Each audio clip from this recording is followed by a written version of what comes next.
تفضل مشكورا. الحمد لله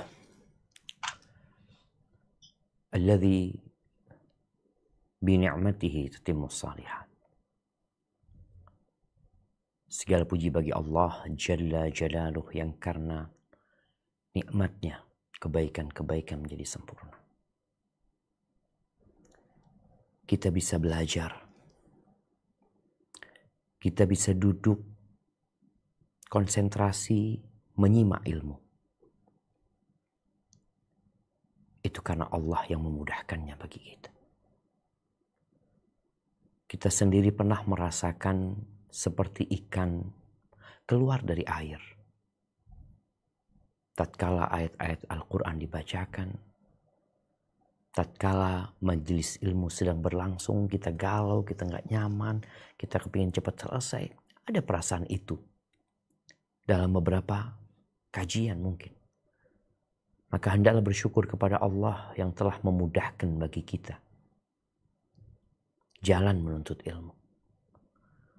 Dan semoga Allah menyempurnakan nikmatnya sehingga ilmu yang kita pelajari dapat kita amalkan dalam kehidupan ini untuk mengharapkan ridha Allah Azza wa Jalla. Wa ashhadu an la ilaha illallah wahdahu la syarikalah. Dan saya bersaksi bahwa tiada yang berhak disembah kecuali hanya Allah semata. Tiada sekutu baginya. Dia Esa dan kelak kepadanya kita akan kembali. Wa ashhadu anna Muhammadan abduhu wa rasuluh. Dan saya bersaksi bahwa Muhammad sallallahu alaihi wasallam adalah hamba dan utusan Allah. Beliau telah menyampaikan tugasnya, menunaikan amanahnya. Dan semoga kita dikumpulkan bersama beliau, keluarga beliau, istri-istri beliau, dan para sahabat beliau. Amma ba'd, ahibati fillah, masih bersama adab bagi mereka yang membaca Al-Quran, apalagi mereka yang menghafal Al-Quran. Bagi mereka yang ingin menambah cintanya kepada Sang Pencipta. Dan bagi mereka yang ingin cinta Tuhannya bertambah kepada mereka. Karena kita tahu cinta itu dapat bersemi. Tapi cinta itu dapat layu dan mati. Semoga dengan kita terus membaca Al-Quran dan terus memperbaiki etika kita dalam membaca Al-Quran, Allah semakin cinta kepada kita. Dan harapannya Allah memasukkan kita ke surganya. Pada kesempatan sebelumnya kita telah membahas tentang bagaimana seorang membaca Al-Quran sesuai dengan urutannya dalam mushaf. Kemudian kita juga membaca tentang pembahasan mana yang lebih utama.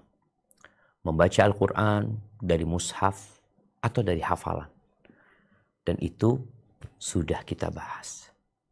Bahwa kondisinya atau hukumnya ikut kondisi orang tersebut. Boleh jadi membaca dari mushaf lebih afdal.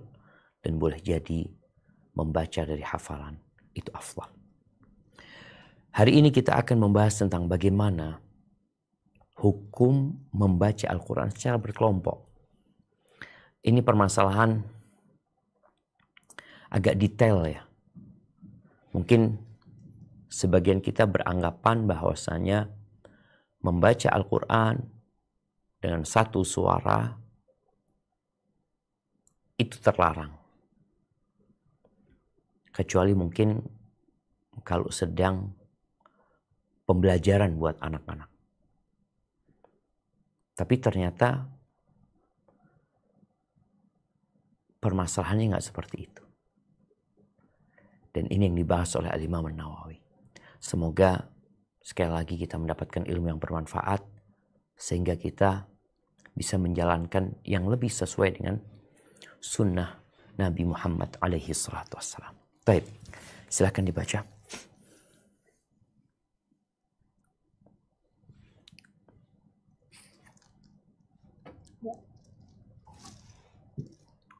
qiraah bersama kelompok.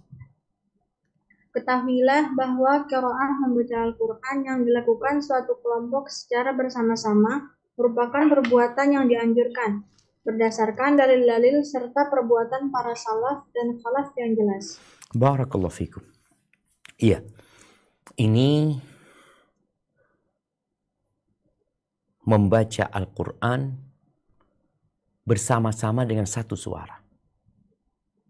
Umpamanya yang mungkin kita lihat orang baca tabarok ya, kadangkala mak-mak biasanya mereka kumpul bersama, lalu mereka di masjid atau di rumah ya, atau di sekolahan, mulailah membaca tabarakalladzi biyadihil mulku wa huwa ala kulli syai'in qadir. Bareng-bareng mereka baca sampai selesai.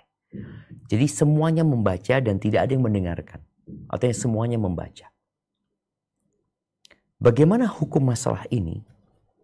Di sini Al-Imam Nawawi rahimahullahu ta'ala, beliau menyatakan bahwasanya ini adalah perbuatan yang mustahab, dianjurkan. Kalau sudah bicara dianjurkan, berarti disyariatkan dan membutuhkan dalil. Karena kita dalam beragama itu bukan ikut perasaan, bukan ikut logika, bukan ikut kebiasaan. Tapi kita ikut apa yang diajarkan oleh Allah dan dipraktekkan oleh Rasulullah Sallallahu Alaihi Wasallam sesuai dengan yang difahami para sahabat pada waktu itu. Maka di sini Al-Imam Nawawi ketika menyebutkan ini adalah perbuatan yang dianjurkan, beliau menyampaikan berdasarkan dalil-dalil. Maka seorang muslim ketika berbuat, jangan sampai dia berbuat kecuali dia sudah ada sandaran. Soalnya sebagian kita itu mengamalkan karena tradisi dan budaya. Dan nanti ketika disampaikan ini nggak ada dalilnya loh. Oh tapi kan baik. Oh tunggu dulu. Pasti kebaikan itu sudah disampaikan oleh Rasulullah Sallallahu Alaihi Wasallam. Tapi kalau menurutmu baik, belum tentu baik menurut syariat. Kadangkala engkau beranggapan itu baik karena perasaan dan karena kebiasaan.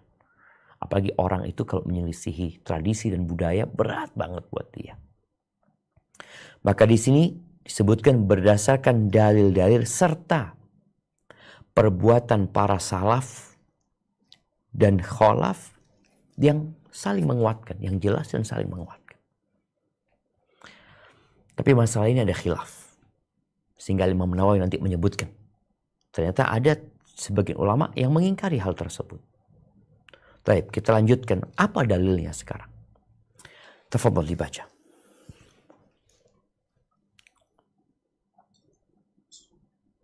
Terdapat riwayat sahih dari Nabi Sallallahu Alaihi Wasallam dari Abu Hurairah radhiyallahu anhu dan Abu Sa'id al-Khudri radhiyallahu anhu bahwa beliau bersabda, "Ma min qaumin yadhkuruna Allah illa haffat bihimul malaikah wa ghasyiyatuhumur rahmah wa nazalat 'alaihimus sakinah wa dzakarahumullahu fi man 'indah." Tidaklah suatu kaum mengingat Allah kecuali para malaikat menyertai mereka. Rahmat meliputi mereka, ketenangan turun atas mereka, dan Allah akan menyebut-nyebut mereka pada siapa yang ada di sisinya. Tirmidzi mengatakan hadis hasan sahih. Barakallahu fiik. Naam. Dan hadis ini diriwayatkan oleh Imam Muslim pula dengan redaksi yang agak berbeda. Di sini disebutkan ma min qaumin. Tidaklah suatu kaum. Ini menunjukkan mereka tidak sendirian. Mereka berkelompok. Kaum yang mereka mengingat Allah Azza wa Jalla, melainkan apa yang akan terjadi disebutkan di sini ada fadilah yang akan mereka dapatkan. Malaikat Allah akan mengitari mereka. Turun tuh malaikat. Mengitari mereka. Yang kedua, wa ghasyiyatuhumur rahmah. Rahmat Allah itu akan meliputi mereka dan mereka akan mendapatkan sakinah, kedamaian, ketentraman di majlis tersebut ya. Dan yang lebih dari itu, wa dzakarahumullah fi man indah. Allah akan menyebut-nyebut mereka pada siapa yang ada di sisinya, yakni di hadapan malaikat-malaikat. Ini kaum. Ini jadikan dalil bahwasanya diperbolehkan hal itu, bahkan memiliki fadilah. Taib. Dalil yang selanjutnya, silahkan dibaca.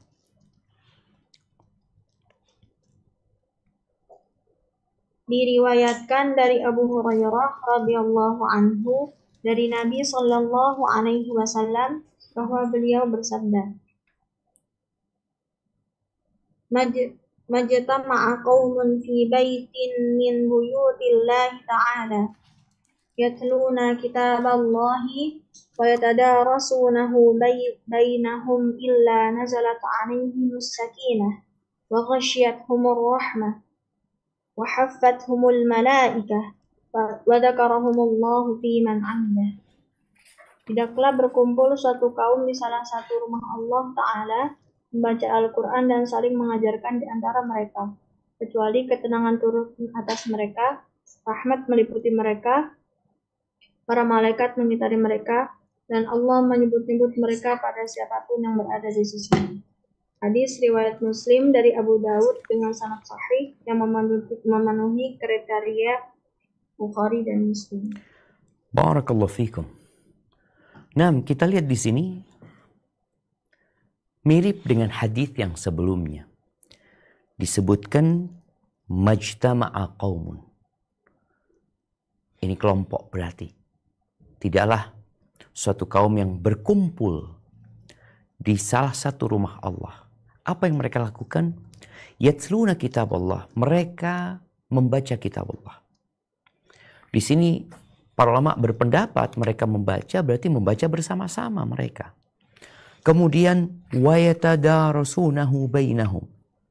Kemudian mereka mengkajinya, mereka ngaji yakni membaca terus mengkajinya, saling mengajarkan di antara mereka. Setelah dibaca, mereka saling mengajarkan, mereka akan berfadilah. Fadilahnya apa? Sakinah akan turun kepada mereka, rahmat akan meliputi mereka, para malaikat mengitari mereka, dan Allah menyebut-nyebut mereka di hadapan malaikat-malaikat yang ada di sisinya. Ini juga dalil umum ya, yang menyebutkan mereka bersama-sama mengkaji dan ngaji. Sehingga ini menjadi dalil kuat bagi yang menganjurkan membaca bersama-sama. Baik, kemudian apakah memang prakteknya seperti itu? Kan ada dalil umum tentang fadilah sesuatu, tapi prakteknya gimana di masa para sahabat Nabi? Apakah benar ada di masa sahabat Nabi Sallallahu alaihi wasallam yang mereka kumpul dan ngaji bareng gitu? Coba kita lanjutkan.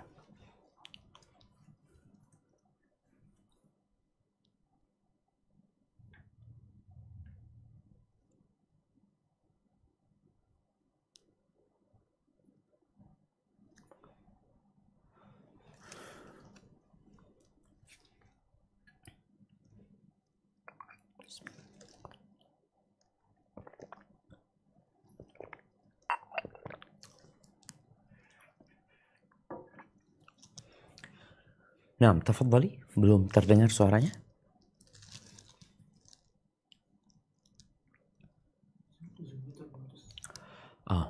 Baik. Kita tunggu sebentar.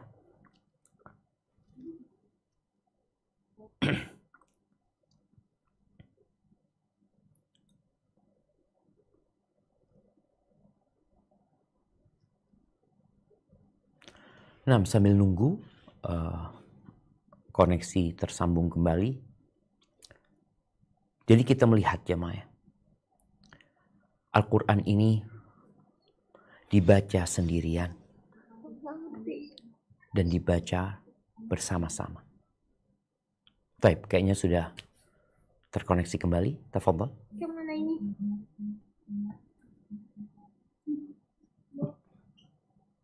Nah, diriwayatkan dari Muawiyah.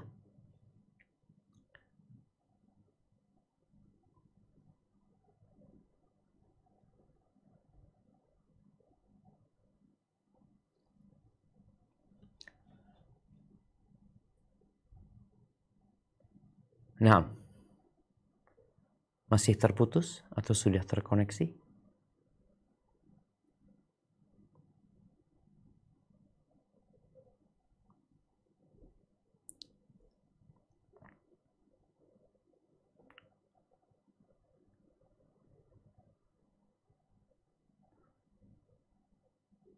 Taib,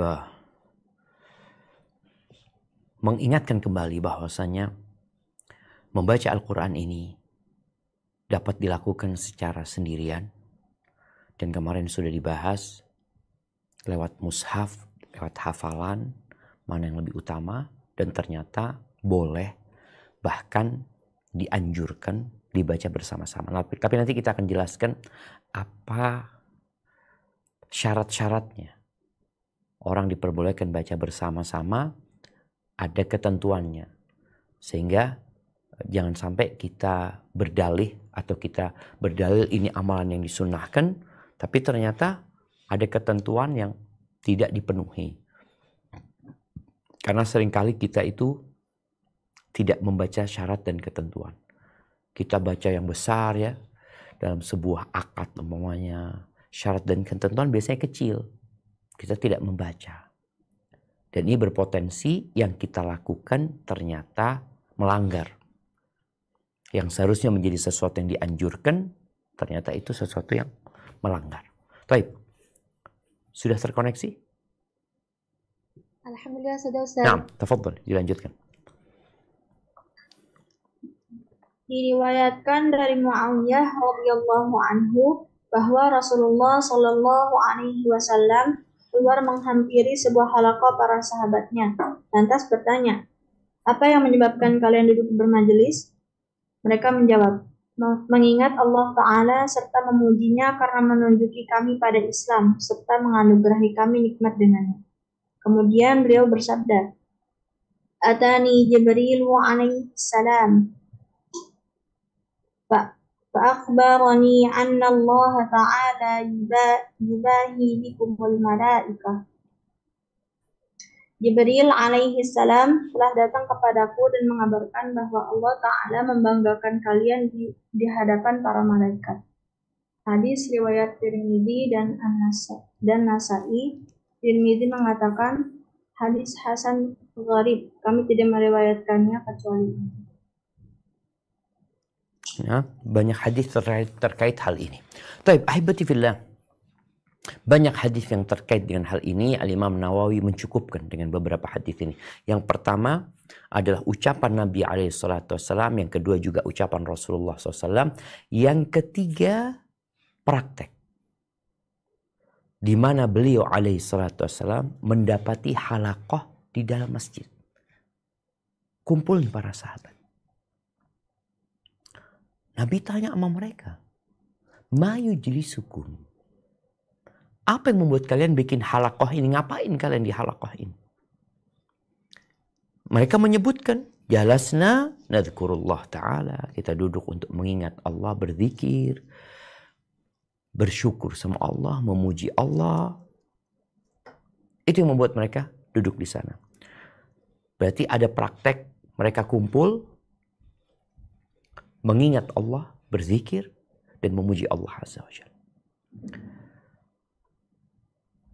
Akhirnya Nabi SAW menyebutkan kepada mereka fadilah bahwa mereka melakukan itu nggak apa-apa, bahkan dapat fadilah.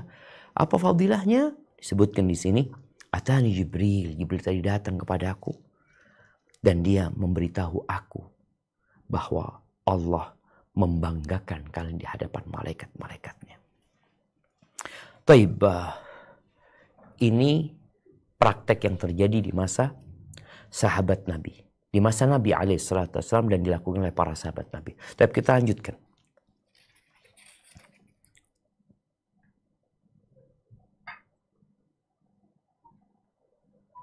Darimi meriwayatkan dari Ibnu Abbas radhiyallahu anhuma dengan sanadnya. Ia berkata, barang siapa yang mendengarkan sebuah ayat dari Al-Quran, maka baginya cahaya. Nah, ini mungkin lebih cocoknya menjadi dalil untuk bab selanjutnya ya. Karena ini babnya mendengar, fadilah mendengarkan. Dan boleh jadi ketika ada yang baca bersama, ada yang tidak membaca. Dia cuma mendengarkan. Jadi kadang kalau mamanya ada 10 orang, yang membaca 7 orang. Yang 3 nggak baca, boleh jadi memang dia nggak hafal, boleh jadi memang dia nggak bisa baca Quran. Dia hanya mendengarkan. Maka dia pun akan mendapatkan pahala ya. Yang kita bersama-sama telah mengkaji, wa idza quri'al Qur'an fastami'u lahu wa ansitu la'allakum turhamun. Insyaallah mereka akan dapat rahmat kalau mereka mendengarkan dengan seksama. Artinya mereka tidak membaca, mereka mendengarkan saja, itu pun akan mendapatkan fadilah dari mendengarkan Al-Qur'an. Baik, lanjutkan.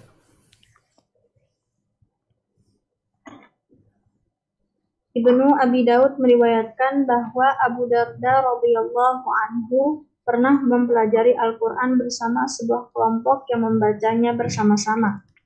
Ia juga meriwayatkan keutamaan mempelajari secara bersama-sama dalam satu kelompok dari pemuka salaf, khalaf, dan para qadhi terdahulu. Nah, taib, ini praktek lagi. Praktek yang diriwayatkan oleh Ad-Darimi dari Ibn Abi Dawud ya. Ibn Abi Dawud, bukan Abu Dawud rahimahullah, tapi Ibn Abi Dawud, bahwa Abu Darda ini di Damaskus ya. Beliau mengajarkan atau mengkaji Al-Quran bersama beberapa orang yang mereka baca bareng-bareng. Berarti diperbolehkan baca bareng-bareng itu. Walaupun sekali lagi, bentar lagi kita akan baca bagaimana Imam Malik mengingkari hal tersebut ya. Kemudian Ibn Abi Dawud selain meriwayatkan dari Abu Darda, dia juga meriwayatkan dari adanya para salafus saleh dan juga al-khalaf dari para disebutkan para qadhi terdahulu ya, yang mereka juga mengajarkan hal itu. Mereka baca bareng-bareng. Taibah. Sudah nih. Selesai pula dalil-dalil praktek dari para salaf yang mengerjakan hal itu. Kita akan membaca adanya pengingkaran. Bahwasanya praktek seperti itu sebenarnya tidak dianjurkan. Dan ini yang menjadi pendapat mungkin sebagian ulama sampai hari ini, ada yang berpendapat seperti itu. Dan ini juga pendapat Al-Imam Malik dan Malikiyah yang berpendapat bahwa praktek bareng-bareng baca Quran, nggak ada yang dengerin, semuanya pada baca, itu praktek yang tidak sahih. Baik, kita baca. Tafadhal. Nah.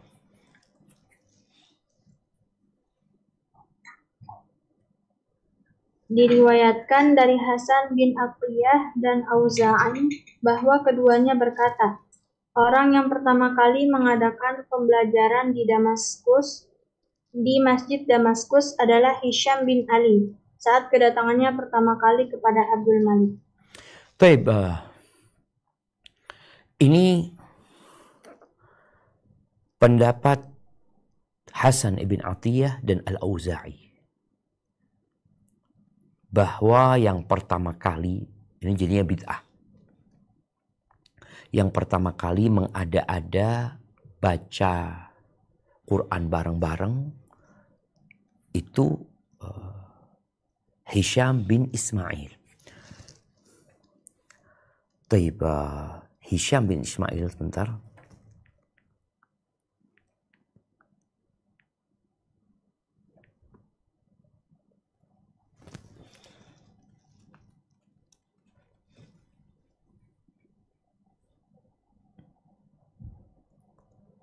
Taib Hisham bin Ismail Abil Walid Al-Makhzumi ya. Ya, di sini disebutkan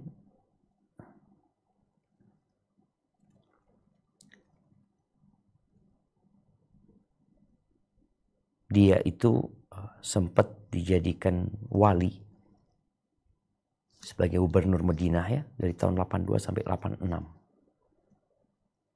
Tapi ala kulli hal bukan personalnya yang dibicarakan, tapi pendapat Hasan bin Atiyah dan Auza'i bahwa yang pertama bikin itu adalah Hisham. Nah, di sini disebutkan Hisham bin Ali ya. Di buku bahasa Arab disebutkan Hisham bin Ismail. Tapi nanti Anda pastikan siapa yang sahih. Kalau di buku terjemahannya disebut Hisham bin Ali. Hisham bin Ali.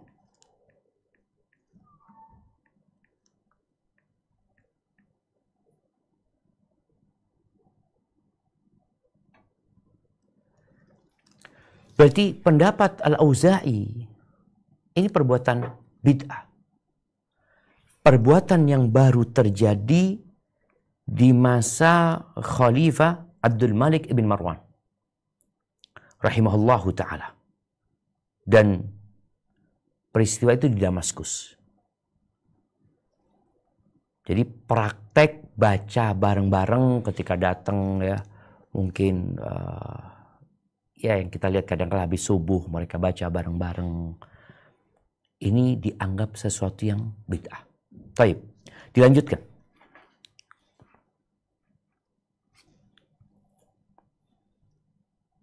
Adapun diriwayatkan dari Ibnu Abi Dawud dari Wahab Ibnu Abdurrahman bin Arzib bahwa ia mengingkari adanya pembelajaran seperti ini dan berkata, Aku tidak pernah melihat ataupun mendengarnya, padahal aku telah berjumpa dengan para sahabat Rasulullah SAW. Maksudnya, aku tidak melihat seorang pernah melakukannya. Taib, ini juga yang mengingkari praktek baca Quran bersama-sama dengan satu suara. Tadi sudah disebutkan bahwa itu baru ada di masa Abdul Malik bin Marwan. Kemudian Ibn Abi Dawud meriwayatkan dari Ad-Dhahhak bin Abdurrahman bin Azrib bahwa dia mengingkari ngaji bareng-bareng dengan satu suara itu nggak ada di masa Rasul SAW. Dan dia mengatakan ma ra'ait wala sami'tu. Aku tidak pernah melihat dan aku tidak pernah mendengar. Padahal aku pernah hidup bersama para sahabat Nabi. Dia seorang tabi'in. Dan aku tidak melihat seorang pun di antara mereka melakukan hal itu. Jadi mereka yang ngajinya ada yang ngaji, ada yang dengerin gitu loh. Tidak ngaji dengan satu suara. Ini pendapat Ad-Dhahhak bin Abdurrahman. Baik. Kemudian dilanjutkan. Siapa lagi yang mengingkari? Ibnu Wahab berkata, Aku mengatakan pada Malik, apakah Anda pernah melihat suatu kaum berkumpul lalu seluruhnya membaca satu surah hingga selesai? Ia pun mengingkari hal itu dan mencelanya. Ia berkata, bukan seperti ini yang dilakukan orang-orang, namun seseorang membacakan kepada yang lainnya sebagai contoh. Ini merupakan Barakallahu fiik. Nah. Iya. Ini pendapat yang melarang baca Quran dengan satu suara. Dan sebenarnya kalau dilihat pendapat ini pun cukup kuat ya.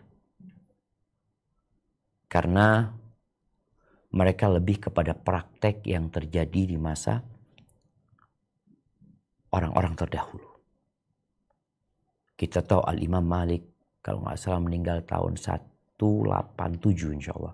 Mudah-mudahan nggak salah. Nanti bisa dicek kembali. Dan dia adalah tabi'ut tabi'in. Dan ketika dia ditanya, artinya praktek itu sudah ada di masa Imam Malik. Praktek membaca Quran membaca satu surat sampai selesai dengan satu suara ya, bareng-bareng, maka Al-Imam Malik menyebutkan pendapat dia. Dia mengingkari hal itu dan menganggapnya sesuatu yang aib. Lalu dia mengatakan laisa hakadha tasna'un nas. Enggak seperti itu yang benar gitu. Yang benar itu satu orang baca kepada yang lainnya dengerin gitu. Ini pendapat Al-Imam Malik. Terus apa bantahan dari Al-Imam Nawawi? Al-Imam Nawawi menyebutkan, silakan.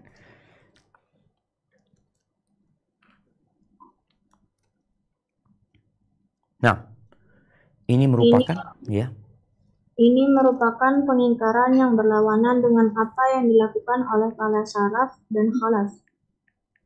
Sedangkan suatu perbuatan yang masih membutuhkan dalil ditinggalkan dan menjadi pegangan adalah perbuatan yang telah kami sebutkan anjuran untuk melakukannya.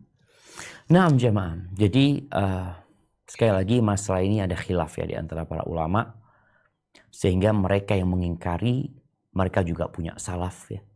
Bahkan kita lihat dari masa Al-Imam Malik, beliau sudah mengingkari hal itu karena pendapat beliau bahwasanya kumpul bersama-sama bukan berarti mereka baca dengan satu suara.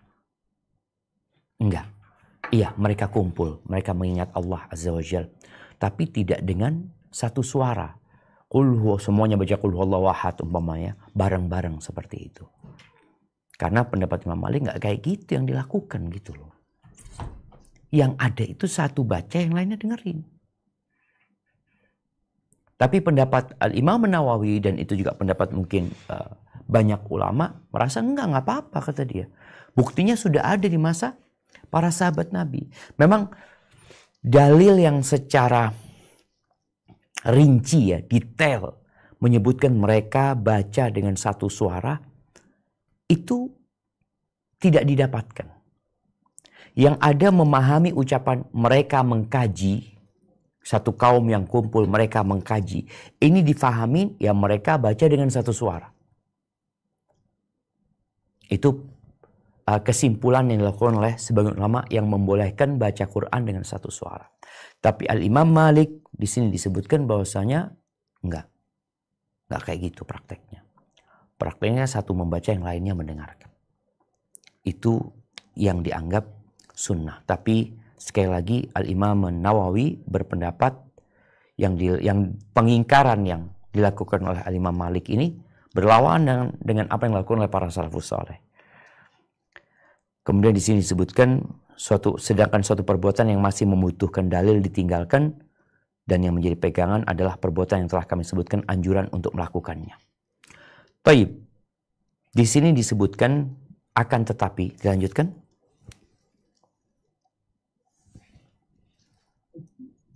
Akan tetapi membaca Al-Quran dalam suatu perkumpulan memiliki syarat-syarat yang telah kami jelaskan dan hendaknya diperhatikan. Wallahu a'lam. Baik, apa syarat-syaratnya? Syarat-syaratnya tidak boleh mengganggu orang lain. Artinya jangan sampai engkau baca bareng-bareng, orang lain terganggu dengan bacaan kalian. Kan orang kalau baca dengan satu suara, maka akan menciptakan, bukan kegaduhan ya, akan menciptakan suara yang besar. Apalagi kalau sekarang menggunakan mic umpamanya. Sedangkan yang berangkat ke masjid itu nggak semuanya mau ikut baca sama kalian. Boleh jadi dia sedang mau sholat sunnah, boleh jadi dia sedang mau baca sendiri, boleh jadi dia sedang mau murojaah. Sedangkan udah dibahas adab bagaimana membaca Al-Quran. Jangan sampai mengganggu yang lainnya. Kemudian Syekh bin Utsaimin rahimahullahu ta'ala, ini ana akan bacakan fatwa Syekh bin Utsaimin, Muhammad bin Shalih Al-Utsaimin rahimahullahu ta'ala. Beliau ditanya tentang pertanyaan gini. Ma hukmu qiraatil Quran jama'atan bi sautin wahid? Apa hukum membaca Al-Quran bersama-sama dengan satu suara? Apa jawabannya beliau? Qira'atul Quran bi sautin wahidin ma'a jama'atin hadza jaiz. Beliau mengatakan membaca Al-Quran dengan satu suara berjamaah itu boleh. Beda sama pendapatnya Al-Imam An-Nawawi rahimahullah ta'ala. Beliau menganjurkan ya. Tapi Syekh Utsaimin berpendapat jaiz, diperbolehkan. Asalkan tidak mengandung hal-hal yang terlarang. Apa larangannya? Beliau menyebutkan jangan sampai mengganggu yang di sekitarnya. Kenapa? Ini dalilnya. Ketika Nabi alaihi salatu wassalam ya disebutkan beliau keluar menjumpai para sahabatnya, mereka sedang sholat, ada yang baca Al-Quran, dikeraskan suaranya. Maka Nabi alaihi salatu wassalam mengatakan kullukum yunaji rabbah. Setiap orang di antara kalian adalah bermunajat kepada Tuhannya. Fala yajhar ba'dukum ala ba'din fil qira'ah. Jangan sampai sebagian kalian lebih mengeraskan suaranya daripada yang lainnya dalam bacaannya atau dalam Al-Quran. Nah, ini jangan sampai mengganggu. Kemudian yang kedua beliau sebutkan jangan sampai hal itu dilakukan ala sabil tarb, dalam rangka dengan kondisi yang menggoyangkan badannya ya bareng-bareng ya, wahzid duhur, punggungnya digerak-gerakkan, kepalanya digerak-gerakkan, itu nggak boleh seperti itu. Kemudian yang ketiga, jangan sampai orang itu membiasakan baca bareng-bareng dengan satu suara yang membuat dia akhirnya nggak biasa baca Quran kecuali dengan cara seperti itu. Jadi dalam bayangan dia baca Quran ya harus bareng-bareng gitu. Jadi kalau di rumah dia nggak baca, di masjid sendiri dia nggak baca, kalau sendirian dia nunggu ada baca Quran bareng-bareng. Nggak kayak gitu. Kalau ternyata menyebabkan hal itu ya lebih baik nggak ditinggalkan gitu.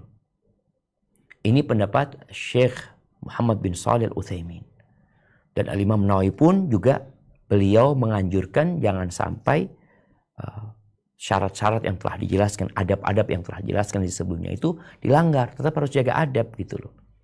Orang itu tetap membaca sendiri ya. Kemudian ketika membaca perlu adanya tadabbur ya. Jangan cuma sekedar baca, pokoknya selesai ya. Dengan menggerak-gerakkan kepalanya atau badannya. Tidak. Jadi masalah ini ada khilaf. Ada yang melarang, ada yang membolehkan, dan ada yang menganjurkan. Seperti yang sudah kita baca. Baik, sekarang kita masuk kepada pembahasan keutamaan orang yang mengumpulkan mereka sekarang. Kan kita kadang-kadang di masjid nih baca umpamanya. Kita baca lalu kita ayo baca-baca sini-sini, kumpulkan. Bagaimana dengan orang yang melakukan ini? Baik, karena hukum membaca Al-Quran dengan satu suara dalam pendapat Imam Nawawi adalah dianjurkan, maka yang mengajak pun akan mendapatkan fadilah. Tapi kalau pendapat Imam Malik yang mengajak ini juga akan mendapatkan bagian dari larangan sebenarnya. Baik, silahkan dilanjutkan.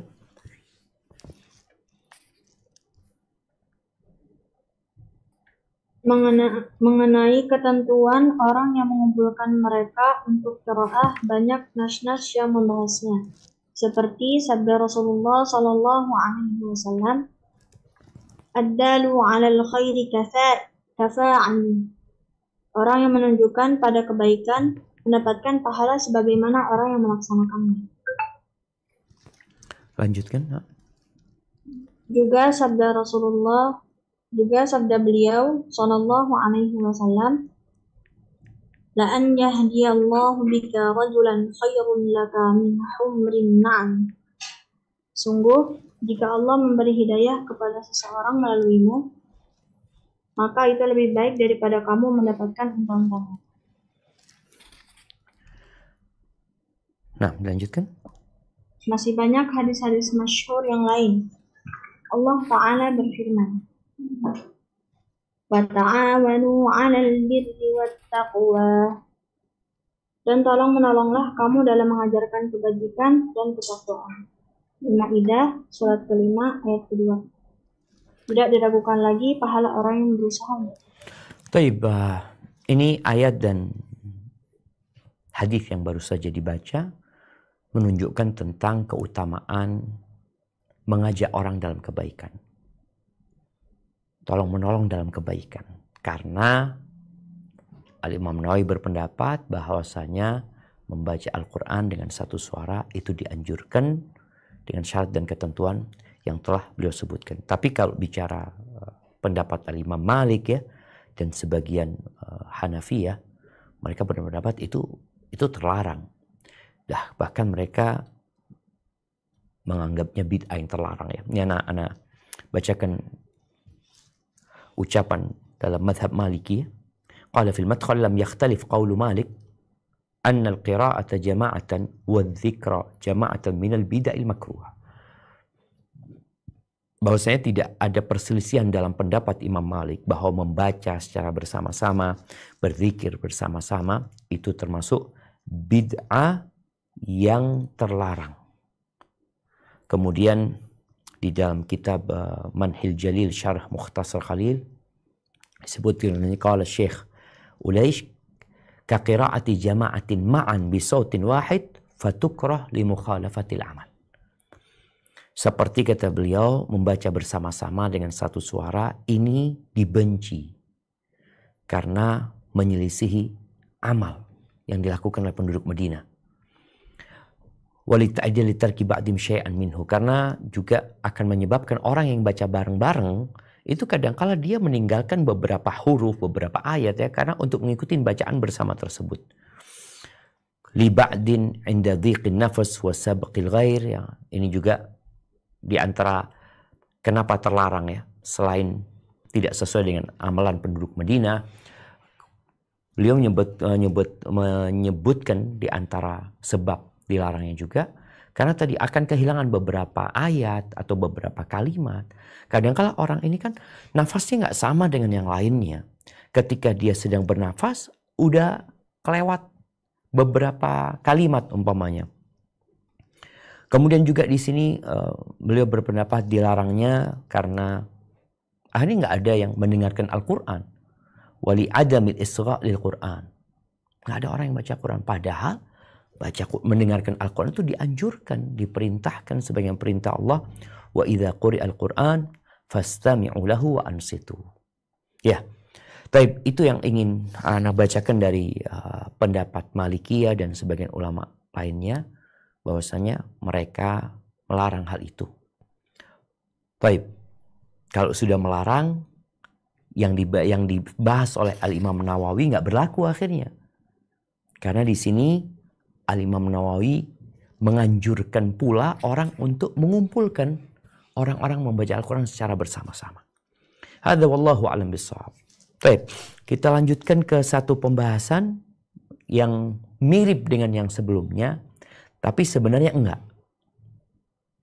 Ini yang lebih sesuai dengan pendapat Imam Malik. Insya Allah tidak ada perselisihan di antara para ulama tentang hal ini. Silakan dibaca. Membaca Al-Quran begini, yaitu berkumpulnya orang dalam satu kelompok, kemudian sebagian membaca 1/10 Al-Quran, 1 juz, atau berdasarkan kesepakatan, kemudian diam. Selanjutnya, bacaan diteruskan oleh yang berikutnya, dan seterusnya. Hal ini baik dan boleh. Imam Malik pernah ditanya mengenai hal ini, dan ia menjawab, tidak mengapa. Barakallahu fiik. Jadi, kalau membaca Al-Quran secara bergilir, ini mungkin yang lebih sesuai dengan sunnah. Yang tadi nggak ada perselisihan di antara para ulama. Imam Malik pun yang melarang membaca Al-Quran dengan satu suara, beliau mengatakan labas kalau kayak gini. Bahkan sebenarnya prakteknya lebih seperti itu gitu ya. Jadi mungkin masalah ini perlu dikaji kembali ya. Bagi mereka mungkin yang sudah terbiasa membaca Al-Quran dengan satu suara, mereka mungkin dapat menimbang pendapat Al-Imam Malik Ibn Anas rahimahullahu ta'ala, bahwa Imam Malik tinggal di Madinah Dan beliau melihat bagaimana sebenarnya praktek penduduk Madinah ya dalam membaca Al-Quran. Jadi membaca Al-Quran secara bergilir itu yang lebih sahih. Dan ana pun kalau ditanya, kayaknya ana lebih condong kepada pendapat Al-Imam Malik ya, rahimahullahu ta'ala. Karena beberapa alasan. Tetap yang pertama dalil-dalil yang mengatakan baca, satu kaum kumpul ngaji bareng, itu nggak harus mereka ngaji dengan satu suara. Karena tetap kumpulnya mereka itu bareng-bareng. Dan yang kedua, di mana seorang yang membaca Al-Quran, boleh jadi tadi nafas ana dengan nafas orang itu berbeda. Umpamanya orang yang baca Yasin bareng ya. Boleh jadi ana ya hafal Yasin nggak seperti hafalan fulan seperti air. Kadangkala ana baca salah. Tapi karena yang lainnya sudah melewatin ayat itu, ya sudah ayat itu nggak ana baca. Ana akan melanjutkan agar seiring dengan bacaan kelompok. Gitu. Kemudian boleh jadi tadi ketika dia bernafas, ambil nafas, temennya udah lewat satu ayat.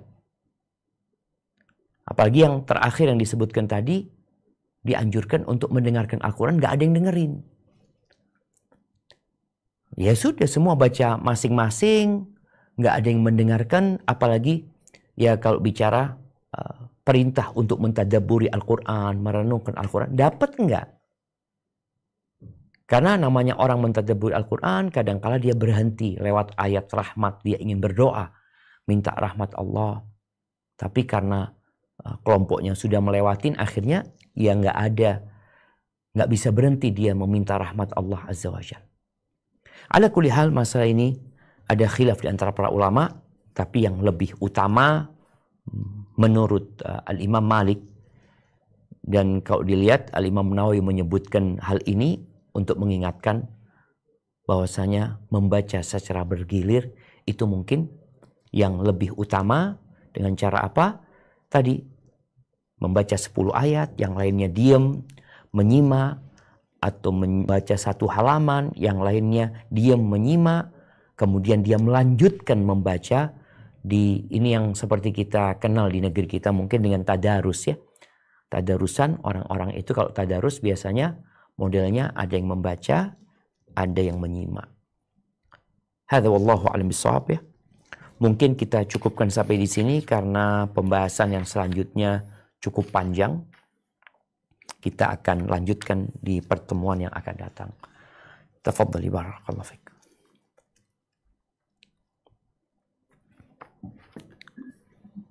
Masya Allah, barakallahu fikum ya Ustadz, wa jazakumullahu khairan atas materi yang telah disampaikan. Untuk selanjutnya kita masuk ke sesi tanya jawab, dan mohon maaf, dan mungkin sebelumnya banyak pertanyaan di kolom chat room Zoom, tapi mungkin di sini kami pilih beberapa saja. Yang pertama,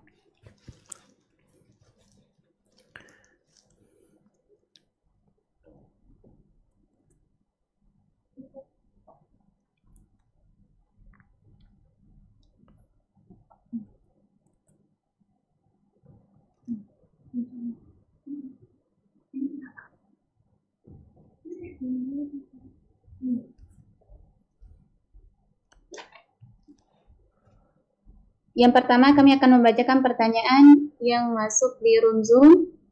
Assalamualaikum warahmatullahi wabarakatuh. Izin bertanya, Ustadz, bolehkah kita membaca Al-Quran pakai bahasa Indonesia seperti yang ada di Al-Quran Indonesia supaya tidak salah makhrajnya? Apakah yang dinamakan sufi ada tasawuf? Benarkah tasawuf ajaran Nabi? Mohon penjelasannya. Teks. Terima kasih Pak Ustadz. Barakallahu fiik. Iya, jamaah, kemarin sudah sempat dibahas ya, bahwasanya dilarang menulis Al-Quran dengan huruf Latin. Jadi Al-Quran ya dengan huruf Arab tadi. Lalu yang kedua berkaitan dengan membaca Al-Quran dengan huruf Latin. Karena takut salah baca, makhrajnya umpamanya. Yang jadi masalah, huruf Latin itu tidak mewakili huruf-huruf Al-Quran. Kenapa? Karena memang ada huruf kayak umpamanya sa. Sa itu nggak ada di bahasa Indonesia yang pakai sa. Sehingga penulisannya beda-beda nih. Umpamanya hadis. Hadis itu ada yang nulis pakai S biasa, ada yang pakai S sama T umpamanya. Sehingga orang yang mau belajar Al-Quran itu seharusnya tidak belajar bagaimana membaca dalam huruf Latinnya, tapi dia membaca bagaimana huruf Arabnya. Tapi bagaimana kalau dia ragu? Alhamdulillah sekarang ini kalau dia ragu, mungkin dia mau tanya sama ustadz. Nggak bisa, sekarang ini dengan adanya handphone, engkau tinggal pencet ayat itu, keluar suaranya. Sehingga umpamanya bacaannya ternyata inna hadzal Qur'an. Engkau dengar, oh hadzal Qur'an. Engkau bisa mengulangin apa yang engkau dengar, tapi tidak dengan membaca teks Latinnya yang kemungkinan besarnya tadi tidak akan sesuai dengan makhraj di Arabnya. Lalu membaca Al-Quran ini perlu dengan talaqi.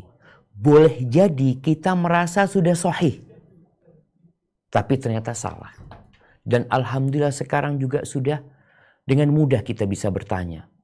Engkau bisa kirimkan bacaanmu kepada fulan, ini bacaanku benar apa tidak ya? Mungkin merasa berat ini dan itu, insya Allah adanya kesalahan bagi orang yang sedang belajar. Semoga dimaafkan ya. Dan kita tahu sabda Nabi SAW, al-mahir bil Quran ma'as safaratil kiramil bararah. Orang yang mahir baca Al-Quran itu kedudukannya bersama malaikat-malaikat yang diutus sama Allah Azza wa Jalla yang baik-baik ya. Dan orang yang baca Quran wahwa yatata'tafi wahwa syak alaih, yang dia mungkin terpatah-patah berat ya, mungkin mengeluarkan beberapa huruf sulit bagi dia, membacanya dengan mengeja yang membutuhkan waktu lebih panjang mungkin dalam menyelesaikan bacaan Al-Quran, lahu ajran, dia akan dapat 2 pahala. Pahala baca Qurannya yang per huruf, yang per ayat, dan pahala kesusahan dia yang dia lawan untuk dapat menyelesaikan bacaan dia. Taibah. Itu pertanyaan yang pertama.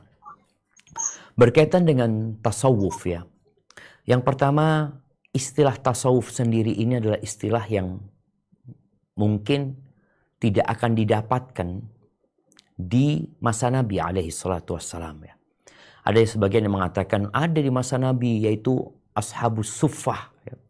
Ashabus suffah, dari kata suffah itu tempat di Masjid Nabawi yang dikasih atap, tempat sahabat-sahabat yang miskin yang tinggal di sana.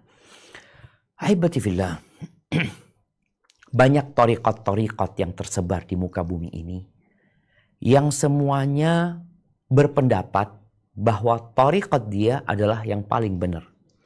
Thariqat dia bersambung sampai kepada ada thariqat Siddiqiyah, ada thariqat Qadiriyah, ada thariqat Naqsyabandiyah, ada thariqat Rifa'iyah, ada thariqat Syadziliyah, ada thariqat, macam-macam thariqat.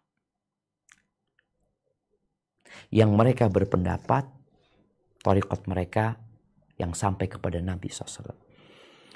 Ketahuilah bahwasanya kitab-kitab hadis Nabi SAW, alhamdulillah, sudah dicetak. Sahih Bukhari dicetak, Sahih Muslim dicetak, kemudian ada Sunan Abi Dawud, Al-Jami' At-Tirmidzi, kemudian ada Sunan Nasa'i, Sunan Ibnu Majah, ada Musnad Imam Ahmad. Di sini kalau kita bicara, apakah yang engkau lakukan ini ada contohnya dari Nabi SAW? Ya dilihat bukunya. Dilihat mana dalilnya. Nabi sufi apa bukan? Abu Bakar sufi apa bukan? Umar sufi apa bukan? Rasulullah SAW itu imamul muttaqin. Imamnya orang-orang yang bertakwa. Jadi engkau beragama seperti Nabi SAW. Ketika ada 3 orang sahabat ya, yang mereka bertanya tentang ibadahnya Nabi SAW. Kemudian setelah mendengar, mereka beranggapan ibadah Nabi SAW sedikit. Karena ketika ditanya, istri-istri Nabi menyebutkan Nabi SAW ya, beliau tidur di malam hari, kemudian sholat. Nggak sholat full gitu ya. Beliau kadang-kala puasa, kadang-kala beliau berbuka. Hanya 3 orang ini berpendapat bagaimana beribadah yang lebih dari Nabi SAW.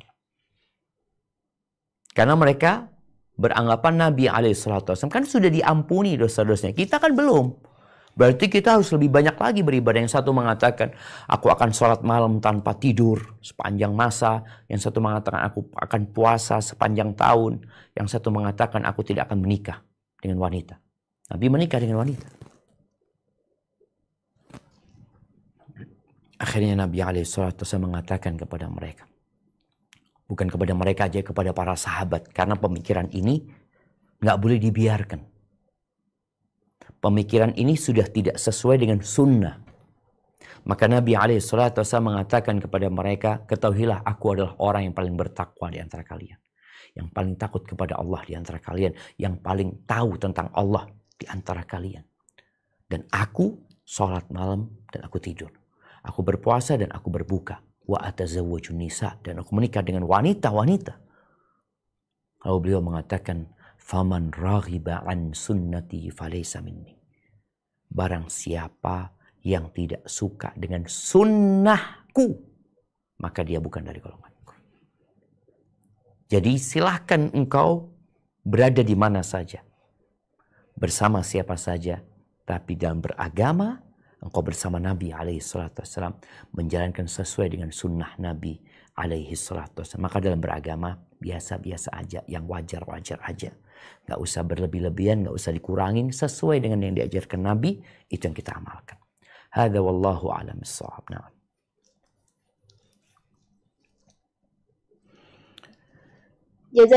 Jazakallahu khairan Ustaz. Ya mungkin untuk selanjutnya pertanyaan dari salah satu santri RQ. Assalamualaikum warahmatullahi wabarakatuh, Ustaz. Waalaikumsalam warahmatullahi wabarakatuh. Naam, tafadhali. Afwan, Ana izin bertanya. Tadi dijelaskan bahwa salah satu syarat membaca Al-Quran adalah tidak menggerakkan kepala dan badannya. Tapi bagaimana hukumnya jika menggerakkan badan ke depan, ke belakang, atau ke kanan, ke kiri, Ustaz? Karena biasanya banyak orang yang setoran atau murojaah atau menghafal seperti itu, Ustaz. Syukran, jazakumullahu khairan. Masya Allah, barakallahu fiik. Iya. Jadi,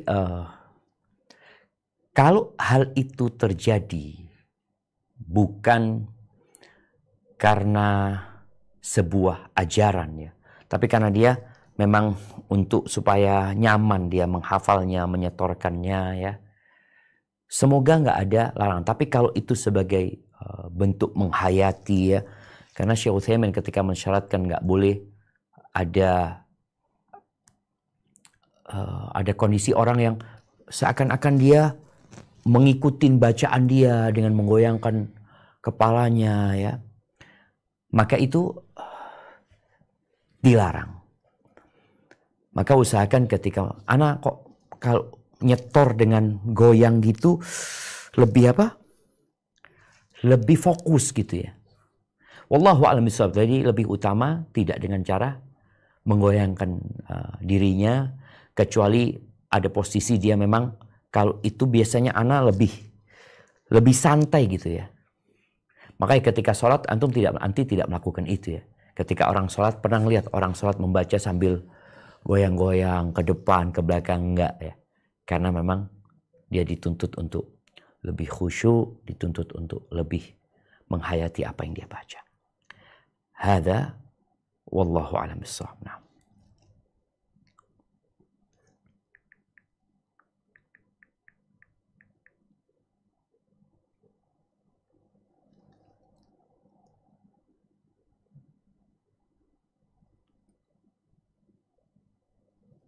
Jazakallahu khairan Ustaz. Ya mungkin untuk selanjutnya pertanyaan dari raise hand atas nama Epi Yusnita.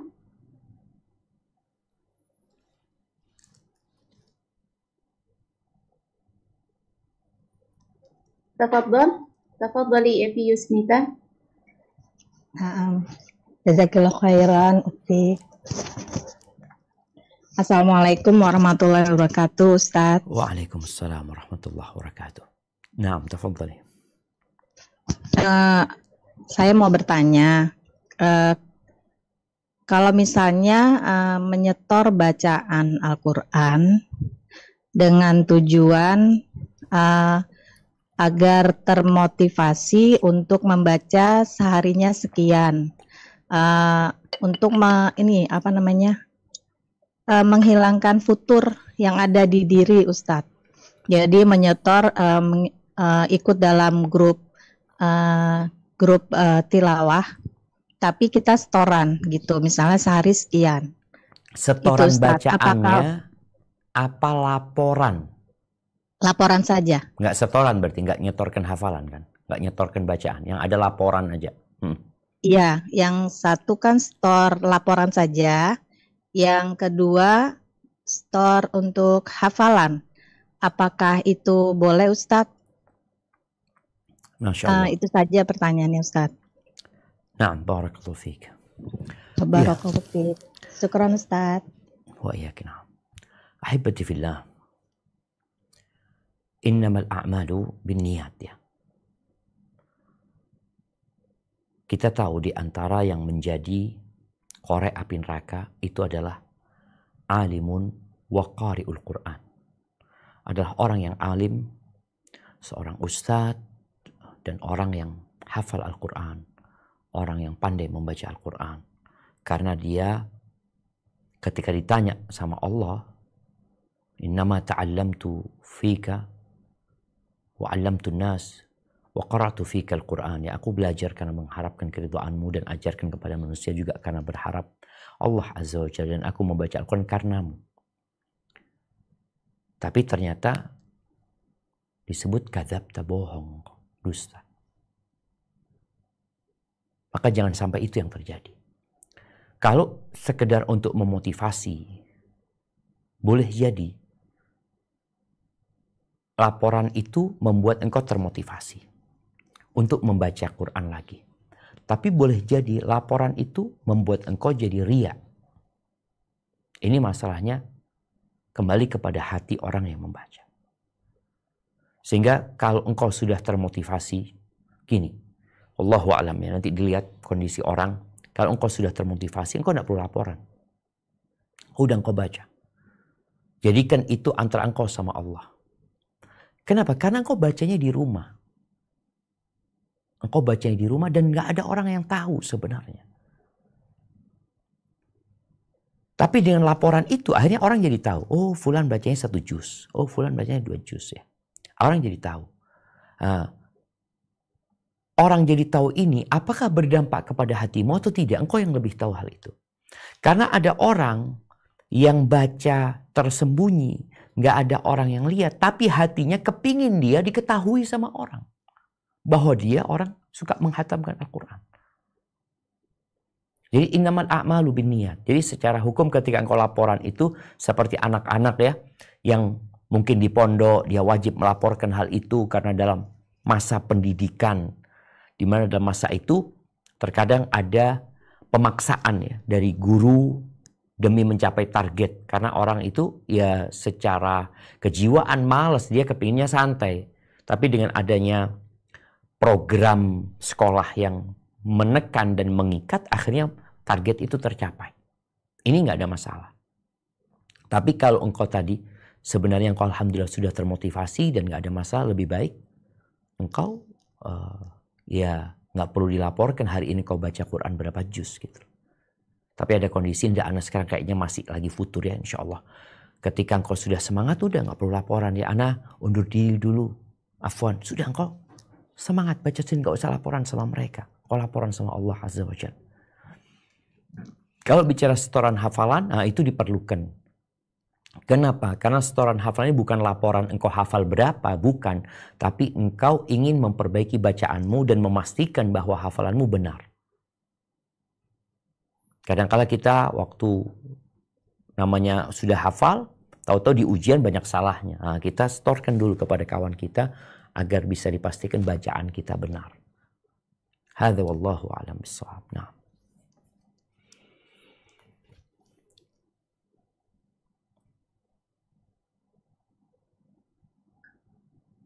Jazakallahu khairan Ustaz. Iya, kena. Ya mungkin untuk selanjutnya, pertanyaan selanjutnya dari chat room Zoom. Assalamualaikum Ustaz. Waalaikumsalam warahmatullahi wabarakatuh. Nah, apakah diperbolehkan saat mengikuti tilawah sementara teman sedang membaca ayat, kita juga membaca ayat yang lain untuk mempersiapkan giliran bacaan kita? Atau seharusnya menyimak saja bacaan orang lain? Jazakallahu khairan Ustaz. Masya Allah, barakallahu fiik. Ya, jadi kembali kepada kondisi. Seharusnya memang ketika orang lain membaca, kita mendengarkan. Tapi ada orang yang ketika orang lain membaca, kita juga baca yang lainnya umpamanya. Kalau tadi dikatakan yang baca secara bergiliran ya, dimana kalau yang lebih utama tentunya ketika fulan membaca, engkau menyimak bacaan fulan. Engkau akan mendapatkan rahmat di situ ya. Tadi akan mendapatkan bagaimana disebut-sebut sama Allah Azza wa Jalla. Daripada engkau membaca sendiri yang tidak dibaca oleh kawanmu. Kalau membaca apa yang dibaca, ini kembali kepada hukum yang pertama tadi yang dikatakan dianjurkan oleh Imam Nawawi ya. Baca bareng-bareng dengan satu suara.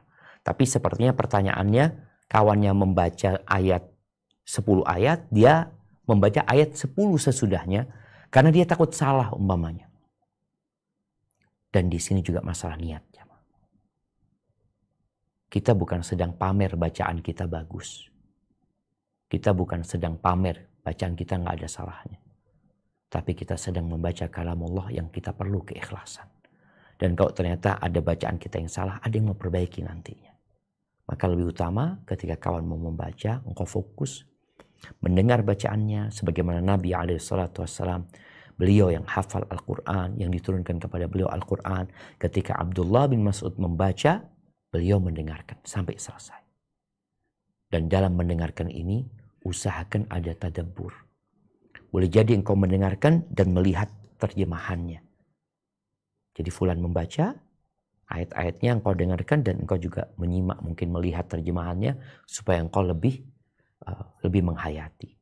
Hadza wallahu a'lam bissawab. Nah.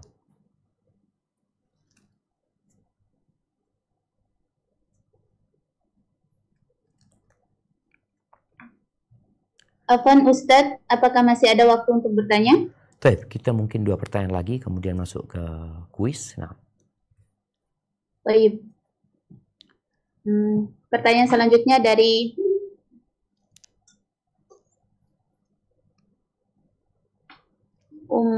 Umma Azhar. Tafadhol Umma Azhar. Ya, jazakillahu khair. Bismillah, Assalamualaikum warahmatullahi wabarakatuh, Ustaz. Waalaikumsalam warahmatullahi wabarakatuh.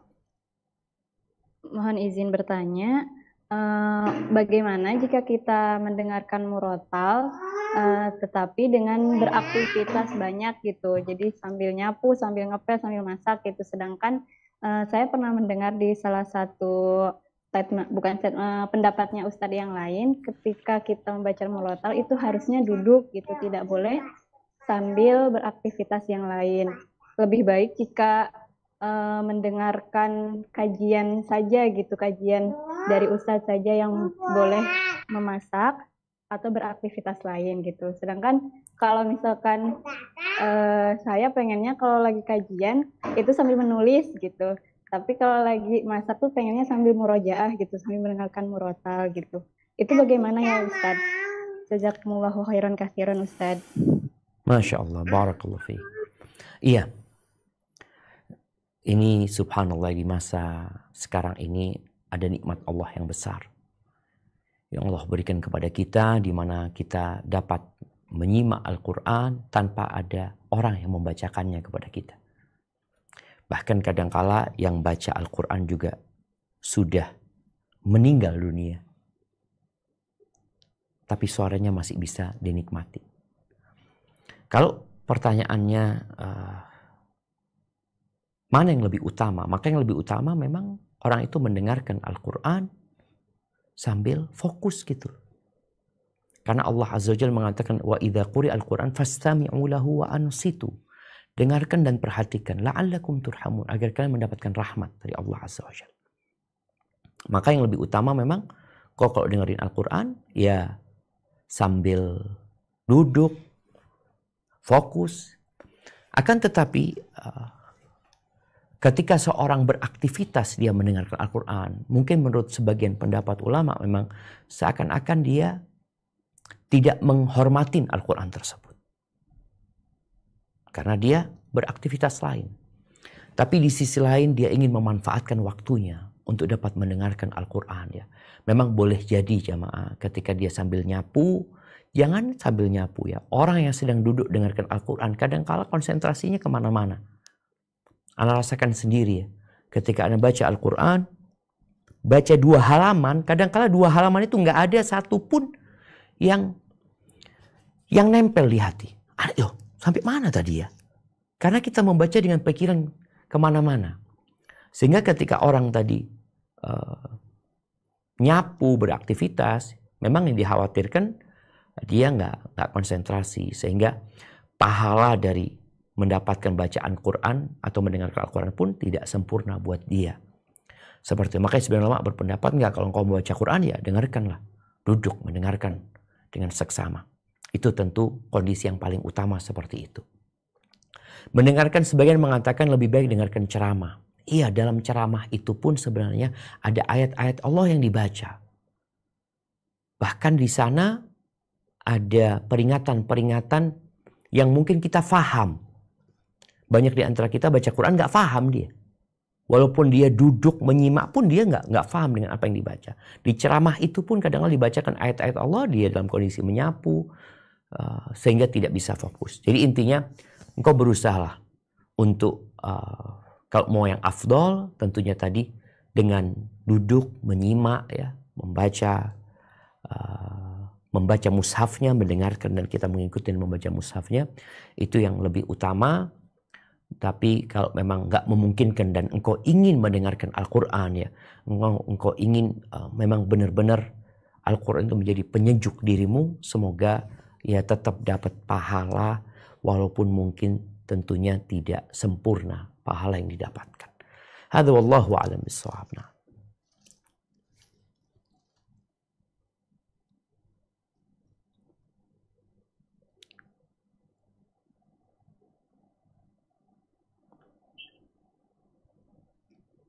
Jazakallahu khairan Ustadz.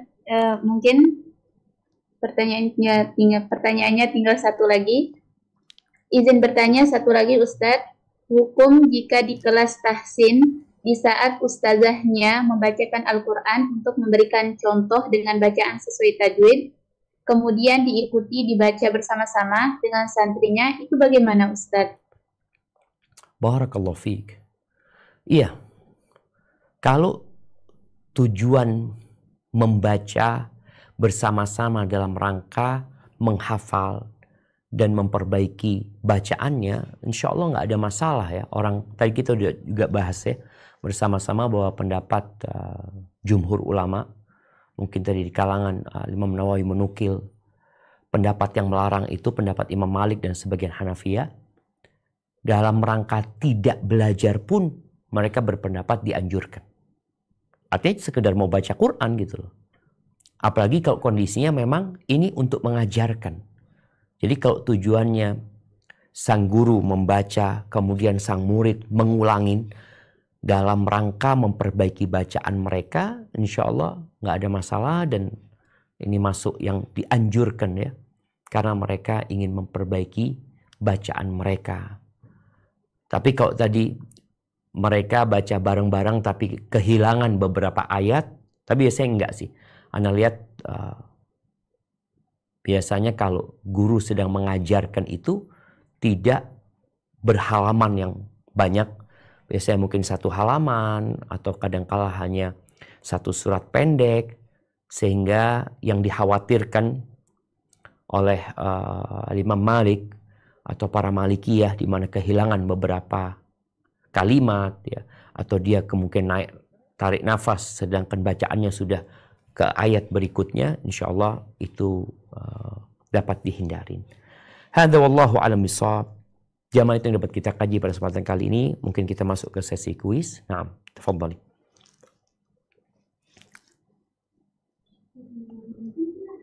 Baik, selanjutnya kita masuk ke sesi kuis.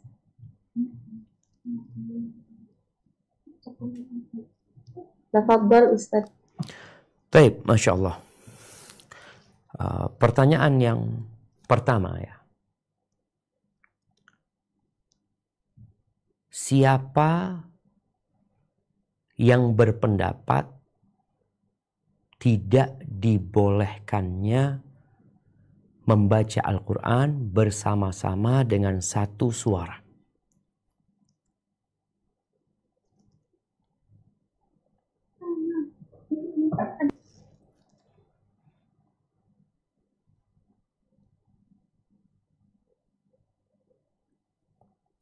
Tafadhal, nah.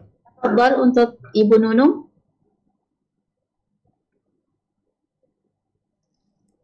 Assalamualaikum Ustaz, coba jawab. Yang mengingkari praktek ini Imam Malik dan sebagian ulama Hanafiyah. Masya Allah, barakallahu fiik. Naam, ahsanti. Baik, pertanyaan kedua. Apa perbedaan membaca bersama-sama dengan satu suara dan membaca dengan bergiliran?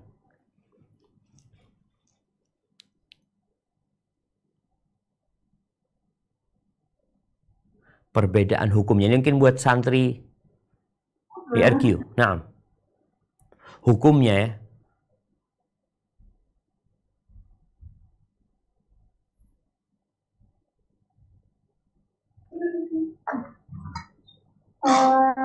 Perbedaannya adalah ketika membaca bersama-sama dengan satu suara itu bacanya bareng-bareng. Saat kalau misalnya baca bergilir itu satu baca semuanya dengerin. Secara hukumnya?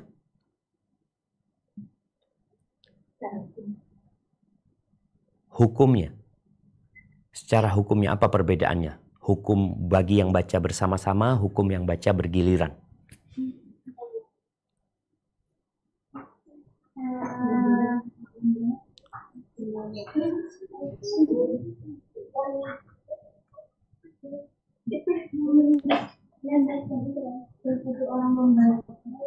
Suaranya nggak terdengar ya? Belum dijawab. Oh, belum dijawab. Nah, tafadhali.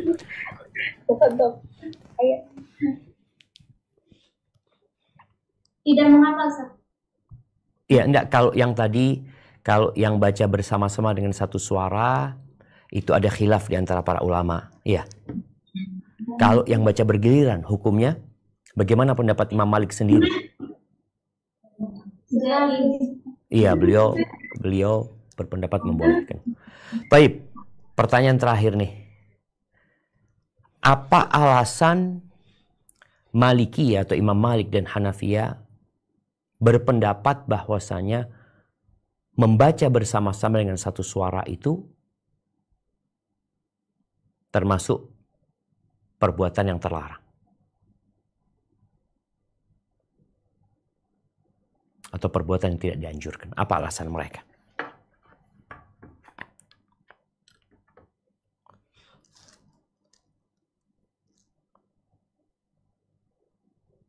Nah, tafadhal. Tafadhal Ibu Hafsah.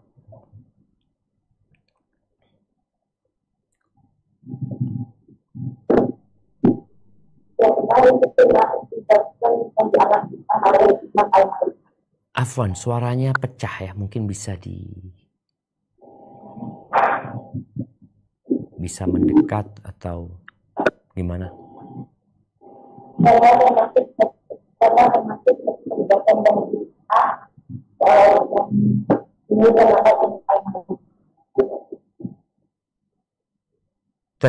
Bisa dibantu Ustazah apa yang jawabannya? Ana nggak dengar ya.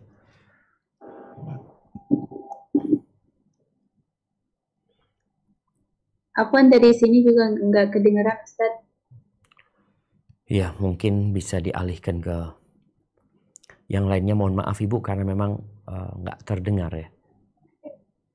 Insya Allah pada anak RT ada yang bisa. Siap, nah, tafadhal. Karena menyelesaikan cara baca di penduduk kota Madinah. Oke, itu yang pertama. Yang kedua? Kedua apa?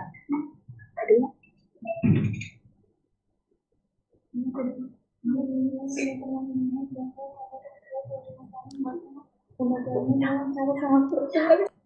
Apa yang kedua? Nah,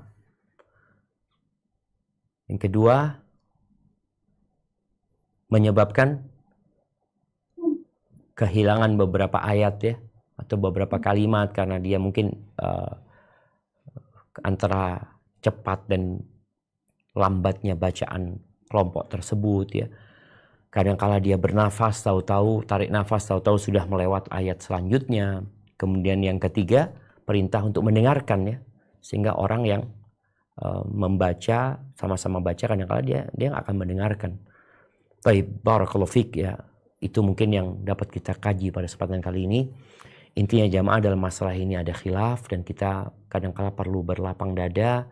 Kita juga perlu menjelaskan kepada mereka yang mungkin membaca bersama-sama dengan satu suara, yang ikut pendapat Syafi'iyah dan Hanabila, dan Syekh Utsaimin juga menjelaskan itu jaiz, itu diperbolehkan, tapi dengan syarat dan ketentuan. Sehingga orang-orang yang melakukan itu dapat memenuhi syarat dan ketentuan tatkala mereka baca bareng-bareng. Hadza wallahu a'lam bishawab. Semoga Allah memberikan petunjuknya kepada kita untuk mengikuti kebenaran dan mengamalkannya dalam kehidupan ini. Kurang lebihnya mohon maaf. Anda kembalikan ke moderator.